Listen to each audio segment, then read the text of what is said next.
जय श्री राधे। पूज्य श्री सद्गुरुदेव भगवान के चरणों में प्रणाम। पूज्य श्री गणेशदास भक्तमाली जी महाराज कहते हैं, सत्संग की महिमा इसलिए है कि वहाँ संसारी वार्ता नहीं है। भगवत चरित्रों से श्रद्धाहीन को भी श्रद्धा मिल जाती है। जिसकी जितनी श्रद्धा है उसको उतना लाभ है। पूर्ण श्रद्धा हो, सात्विकी हो तो पूर्ण लाभ होता है। सत्संग की प्राप्ति में कारण भगवत कृपा है। कृपा बिना संत मिलते नहीं, उनमें भक्ति नहीं होती है। गुरु शरणागति के बाद गुरु के उपदेशानुसार यदि चलें तो जीव इस शरीर से प्रभु को प्राप्त कर कल्याण का भागीदार होता है। गुरुदेव की आज्ञा के विरुद्ध अपने मन से धन जन का संग्रह करके माया के लोभी को अनेकों जन्मों में भी ज्ञान भक्ति की प्राप्ति नहीं होती है। भगवान श्री राम ने लीला काल में संतों की सहायता हर काम में ली। प्रभु सर्वज्ञ हैं, सर्वसमर्थ हैं, उन्हें किसी की सहायता की आवश्यकता नहीं थी। पर संतों की महिमा बढ़ाने के लिए संतों का आश्रय लिया, उनसे पूछ कर सब कार्य किए। सबसे पहली भक्ति संतों का संग है। प्रथम भगति संतन कर संगा कहकर प्रभु ने संत महिमा बढ़ाई। प्रभु ने सातवीं भक्ति बताई कि सर्वत्र प्राणियों में समभाव, संसार को मुझ में देखना और मोते संत अधिक कर लेखा, मुझसे भी अधिक संत को सम्मान देना।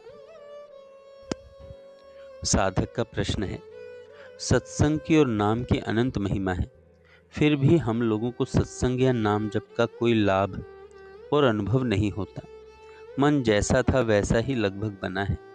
क्या करें, निराश से होने लगते हैं। पूज्य श्री भक्तमाली जी महाराज कहते हैं, जो कुछ आप पूछते हो वह प्रश्न हमारा भी है। इस संबंध में संत जन साधकों को जैसा उत्तर देकर समझाते हैं, मैं उसी का सारांश सुनाता हूँ। सत यानी सज्जन, संग अर्थात आसक्ति। हमारी आपकी सज्जनों में और सत्संग के विषय में भगवत चरित्र में आसक्ति नहीं हुई।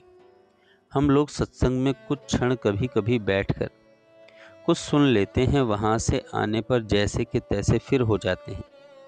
अभी हमारी आसक्ति नहीं हुई। सत्संग व्यसन नहीं बना।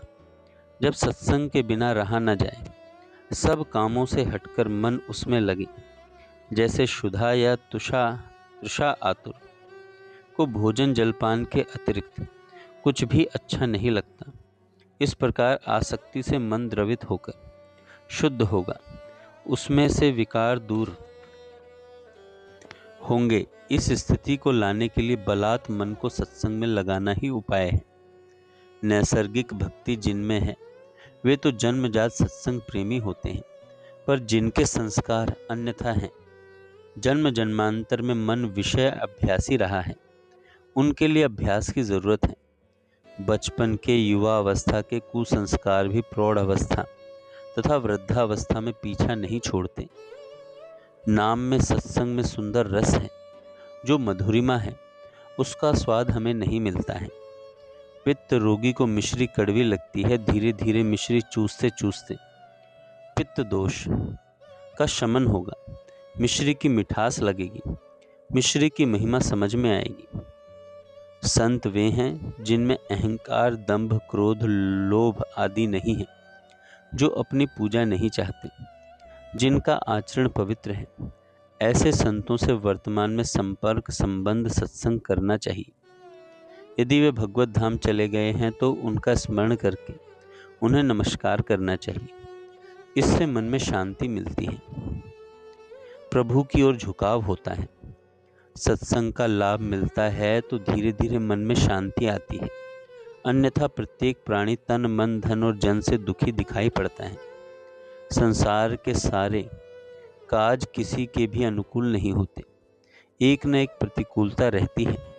अपने इष्ट देव में दृढ़ विश्वास रखने वाला जो शरण में है और जो सन्मुख है, वही निश्चिंत और सुखी है। सत्य, दया, क्षमा, अस्तेय आदि धर्म सभी वर्णों के धर्म हैं। अतः उक्त कर्तव्यों का पालन करना मानव धर्म है। जो दूसरों के व्यवहार से परेशान नहीं होते और अपने व्यवहार से किसी को परेशान नहीं करते, वे ही संत हैं। तन मन धन से उपकार करने वाले गृहस्थ जन महान हैं।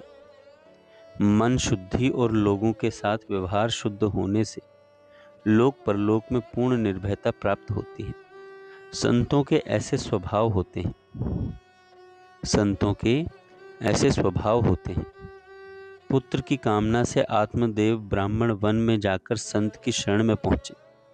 फल मिला, उससे गोकर्ण हुए। गोकर्ण ने उपदेश देकर आत्मदेव ब्राह्मण का कल्याण कर दिया। सकाम शरणागति थी। संत के स्वभाव से वह अंत में निष्काम फल प्रभु को प्राप्त कराने वाली बन गई। धुंधली पत्नी माया थी। आत्मदेव के ज्ञान पर अपना अधिकार रखती थी। पत्नी पतिव्रता नहीं थी, आज्ञाकारिणी नहीं थी। अतः अंत में उसकी दुर्गति हो गई। धन देकर बहन के पुत्र को खरीदा, पति से छिपाकर कपट कर। अतः पुत्र ने कल्याण नहीं किया। पुत्र प्राप्ति का लाभ नहीं हुआ, उससे पितृ ऋण दूर नहीं हुआ। स्वयं पुत्र और माता दोनों का अमंगल हुआ।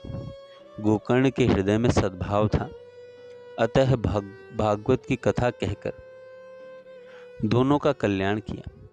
एक भक्त कुल का उद्धारकर्ता बन गया।